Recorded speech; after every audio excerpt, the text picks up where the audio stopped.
Dan semua kejadian-kejadian sirah nabawiyah sampai menjelang wafatnya Al-Imam Ibnu Katsir rahimahullahu ta'ala. Kurang lebih di abad yang ke-8, 7 dan 8. Berarti semua kejadian sebelum itu terekam dalam kitab apa? Al-Bidayah wan Nihayah. Ini kitab Al-Imam Ibnu Katsir rahimahullah. Dan saya akan simpulkan ya beberapa kejadian saja. Mengingat ini kejadian cukup panjang. Rentetan-rentetan kejadian yang dilakukan oleh orang-orang Syiah. Makar-makar ini banyak dilakukan oleh mereka. Ya, maka kita hanya menyebutkan beberapa saja bi'idnillahi azza wajal, mudah-mudahan bisa mewakili untuk memberikan gambaran tentang makar mereka orang-orang Syiah Rafidhah. Ya. Di dalam kitab beliau ini, Al-Imam Ibnu Katsir rahimahullah, bisa disimpulkan pertama, ternyata mereka orang-orang Syiah ya, bukan hanya gerakan menyebarkan ideologi saja. Namun mereka juga melakukan gerakan untuk membuat sebuah daulah, sebuah negara. Menggulingkan kaum muslimin dan membuat negara yang dibangun di atas asas Syiah. Ya, dengan berbagai macam sektenya, termasuk Rafidhah. Dan di dalam sejarah itu telah berdiri beberapa daulah, beberapa negara yang dibangun di atas mazhab Syiah ini. Di antara negara-negara yang pernah berdiri, daulah yang pernah berdiri, dibangun di atas asas ini, di antaranya yang pertama adalah daulah Qaramithah. Ada daulah yang namanya daulah apa? Qaramithah. Satu. Kemudian juga yang daulah Fatimiyah. Daulah apa? Fatimiyah. Ini juga daulah yang dibangun di atas asas kekufuran. Kemudian yang ketiga, Buwaihiyah. Daulah Buwaihiyah. Negara Buwaihiyah. Ini juga dibangun di atas asas mereka ini, Syiah ini. Kemudian yang keempat, ya, di antara daulah yang pernah berdiri adalah daulah As-Safawi. Daulah As-Safawi. Yang ini menguasai daerah Iran dan seterusnya, kemudian nanti berkembang menjadi Iran. Ya. Daulah apa? As-Safawi. Ini dalam cukup lama. Ya, ratusan tahun yang lalu. Dan ini tentunya yang direkam oleh Ibnu Katsir rahimahullah adalah kejadian-kejadian sebelum wafatnya siapa? Ibnu Katsir. Ya. Tapi kita mulai ya, contoh yang pertama. Pengkhianatan yang dilakukan oleh daulah Qaramithah. Ya. Jadi orang-orang Syiah ini, singkat cerita, mereka bisa membuat pengaruh, menyebarkan pengaruh ideologi mereka, dan berhasillah mereka untuk membuat sebuah daulah, yaitu daulah Qaramithah, yang didirikan oleh pemimpin mereka, Abu Sa'id Al-Jannabi, tahun 278 Hijriah. 278 Hijriah. Abad keberapa? Ketiga. Ya. Dan daulah ini, Qaramithah, berkuasa kurang lebih 188 tahun. Ya. Berkuasa selama 188 tahun. Hampir 2 abad. Hampir 200 tahun. Sejak didirikan pada tahun 278, ya, sampai kemudian tumbangnya daulah ini. Dan daerah ini menguasai beberapa wilayah. Daulah ini, daulah Qaramithah, menguasai beberapa wilayah. Di antaranya wilayah Ahsa, kemudian Qatif, Bahrain, Oman, dan Syam. Ini di antara wilayah-wilayah yang di daulah Qaramithah. Ini gambaran umum. Dan disimpulkan pula dari rekaman sejarah, bahwasanya ketika mereka ini orang-orang Syiah, orang-orang Rafidhah atau sekte yang serupa dengan itu dari golongan Syiah, kalau mereka sudah memiliki daulah, ya, maka mereka melakukan tindak-tindak kekerasan karena mereka sudah punya kekuatan. Mereka melakukan perampasan kepada kaum muslimin, pembunuhan, pemerkosaan, ya, merusak kehormatan kaum muslimin. Ya. Dan mereka inilah, Qaramithah inilah, yang kemudian bekerja sama dengan bangsa Tatar dan kaum Nasrani untuk memberangus kaum muslimin. Ada kerjasama yang erat dalam sejarah. Mereka orang-orang Qaramithah bekerja sama dengan tentara Mongol, Tatar, ya, musyrikin dan juga orang-orang apa? Nasara. Ya. Dan ini semuanya ada bukti dan fakta-faktanya sebagaimana disebutkan oleh ahli secara Islam seperti Al-Imam Ibnu Katsir rahimahullahu taala. Ya. Dan tercatat beberapa tindakan-tindakan yang sangat bengis dilakukan oleh orang-orang Syiah di Daulah Qaramitah ini. Di antaranya disebutkan oleh Imam Ibnu Katsir rahimahullahu taala. Di antara kejadian yang direkam oleh Ibnu Katsir rahimahullah, ya, kita langsung lihat kejadian pada tahun 315 Hijriah. Ya. Taib, atau tahun 312 Hijriah. Pada tahun 312 Hijriah, Qaramitah dipimpin oleh pemimpinnya yang bernama Abu Thahir. Dan Abu Thahir ini anak pendiri dari Daulah Qaramitah ini, anaknya Abu Sa'id.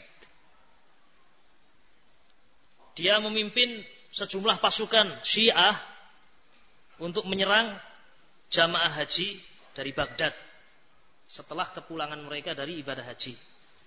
Setelah kepulangan mereka dari Mekah, dan kejadian ini terjadi pada bulan Muharram pada tahun itu 312. Ya. Jamaah haji yang baru pulang, mereka adalah jamaah haji dari Baghdad, dirampas harta-harta mereka, hewan mereka, dan jamaah haji kemudian dibunuh mereka, dibunuhi. Ya. Ya. Adapun yang tidak mati dibiarkan kepanasan di tengah terik matahari sampai mati kehausan. Mereka melakukan makar ini. Jamaah haji baru melakukan ibadah yang suci dan masih berada di bulan haram, yaitu di bulan apa? Muharram, dibantai oleh Abu Thahir pada tahun 312 Hijriah. Ya. Beberapa tahun kemudian, pada tahun 315, direkam juga oleh Al-Imam Ibnu Katsir rahimahullah. Qaramitah dipimpin lagi oleh Abu Thahir ini, dengan membawa pasukan sebanyak 1.500 pasukan orang-orang Syiah menuju Kufah pada bulan Syawal. Dan mereka juga berperang memerangi kaum muslimin yang ketika itu ada pasukan sekitar 6.000 pasukan muslimin di Kufah. Walhasil perang yang sangat sengit itu, ya, orang-orang Syiah berhasil mengalahkan atau membuat kaum muslimin terdesak. Banyak yang terbunuh dalam kejadian itu. Pada tahun 315 Hijriah. Rentetan ini dipimpin oleh siapa tadi? Abu Thahir. Pada tahun 317 Hijriah. Tahun 317 Hijriah. Orang-orang Qaramitah, ya, yang juga masih dipimpin oleh Abu Thahir, memimpin 700 orang tentara kurang lebih dengan persenjataan yang lengkap. Ya. Dan ketika itu Abu Thahir baru berumur 22 tahun. Bengisnya luar biasa. Ya. Sengaja mendatangi kota Makkah di musim haji. Orang datang haji tidak ada yang bawa senjata. Siapa orang haji membawa senjata lengkap niat untuk perang? Ada yang niat untuk perang. Ya. Masya Allah, jamaah haji datang dari segala penjuru, dari mikot, melepas baju-baju mereka, ya, hanya dengan memakai kain ihram, kemudian bertalbiyah labbaik Allahumma labbaik labbaik la syarika lak labbaik innal hamda wan ni'mata lak wal mulk la syarika lak. Berjalan terus. Kalau yang bawa kambing dan seterusnya untuk disembelih juga sambil menggiring kambing, datang ke kota Makkah. Tak ada yang berniat untuk perang sama sekali. Karena mereka datang ke negeri yang haram, negeri yang aman, di Makkah. Tidak pernah terfikir adanya peperangan. Namun ternyata ada makar yang sangat busuk telah disiapkan oleh Abu Thahir ini. Dia membawa 700 pasukan. Dan ini masih pada kekuasaan daulah Qaramitah yang menguasai beberapa daerah yang telah saya sebutkan itu. Sengaja datang ke kota Makkah. Na'udzubillah min dzalik. Apa yang dilakukan oleh Abu Thahir? Ya. Ketika jamaah haji sedang melakukan manasik haji, sedang tawaf dan seterusnya, ya, dibunuhi mereka ini. Dipenggal, dirobek perutnya, dibunuh di dalam Ka'bah, yakni di Masjidil Haram. Tertumpah darah kaum muslimin ketika itu. Ya. Na'udzubillah min dzalik. Dan Abu Thahir duduk di depan Ka'bah dan berseru dengan kalimat kufur. Demikian disebutkan oleh Ibnu Katsir rahimahullah. Abu Thahir mengatakan, aku adalah Allah, demi Allah. Nah, aku menciptakan seluruh makhluk dan aku yang mematikan mereka. Abu Thahir ini. Kalimat kufur. Waliyadzubillah. Segera Abu Thahir juga melakukan pengerusakan terhadap Ka'bah. Pintu Ka'bah diperintahkan untuk dirusak oleh Abu Thahir ini. Pasukannya diperintahkan untuk merusak. Ya. Kemudian tirai Ka'bah dirobek-robek olehnya. Oleh pasukan siapa? Abu Thahir ini. Ya. Na'udzubillah min dzalik. Dengan angkuhnya dia mengatakan, mana burung yang diutus oleh Allah Subhanahu wa taala? Tadi mengatakan saya Allah. Ya. Sekarang mengatakan, mana burung yang dulu diutus oleh Allah ketika Raja Abraha menyerang Ka'bah ini? Ya. Alam taro kaifa fa'ala rabbuka bi ashabil fil? Alam yaj'al kaidahum fi tadlil wa arsala 'alaihim tayran ababil tarmihim bi hijarati min sijil faj'alahum ka'asfin ma'kul. Mana itu burung-burung? Dan mana sijil? Mana batu-batu dari sijil? Mana? Dengan angkuh dan sombongnya mengatakan demikian. Ya. Na'udzubillah min dzalik. Ya. Ma'asyiral muslimin rahimani rahimakumullah. Ya. Banyak dari jamaah-jamaah haji yang terbunuh dalam kejadian tadi. Bahkan disebutkan darah-darah kaum muslimin betul-betul mengalir ketika itu. Ya. Dan orang-orang Qaramithah ya mendongkel mengambil Hajar Aswad. Ya. Diambil oleh orang-orang Qaramithah ini. Ya. Taib. Dibawa oleh mereka, dan ini kejadian pencurian Hajar Aswad ketika itu. Dibawa oleh Abu Thahir. Ya. Dijauhkan dari kota Makkah dan dipegang oleh orang-orang Syiah kurang lebih 22 tahun. Sampai kemudian ditebus oleh pemerintah Islam ya, dengan bayaran yang sangat besar ketika itu. Dikembalikan lagi, dipasang di Ka'bah. Dan banyak jamaah haji yang kemudian dibunuh, dimasukkan ke dalam sumur Zam-Zam ya, dalam kejadian tadi. Banyak darah kaum muslimin tertumpah. Jenazah-jenazah juga berkelimpangan di sana sini. Ini yang dilakukan oleh orang-orang apa? Orang-orang Syiah.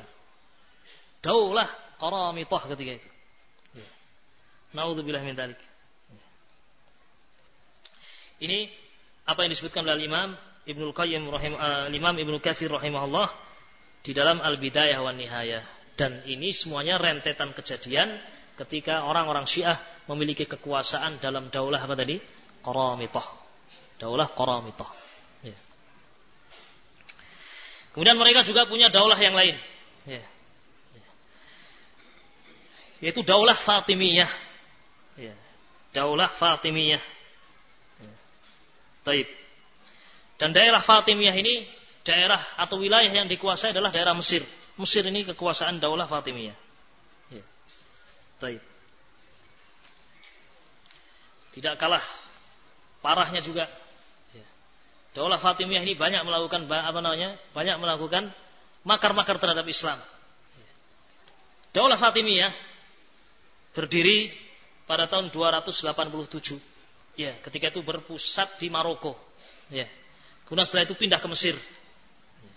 Dan Daulah Fatimiyah cukup lama berkuasa, kurang lebih selama 280 tahun. Ya. Dan Daulah Fatimiyah inilah yang kemudian membuat bid'ah mawalid. Ya. Ada maulidnya fulan, maulidnya fulan, maulidnya fulan. Ya. Maulidnya Rasul SAW. Ya. Maulidnya Hasan, maulidnya Husain, maulidnya pemimpin-pemimpin mereka. Ini yang pertama kali membuat kebid'ahan itu adalah orang-orang Fatimiyah. Dan itu semuanya adalah sebagai kedok untuk menyembunyikan kebencian mereka terhadap Islam. Maka mereka buat acara-acara yang seperti itu untuk menampakkan bahwasanya diri mereka adalah orang-orang yang mencintai Rasulullah sallallahu alaihi wasallam atau mencintai Ahlul Bait. Ya. Demikian yang dilakukan oleh mereka.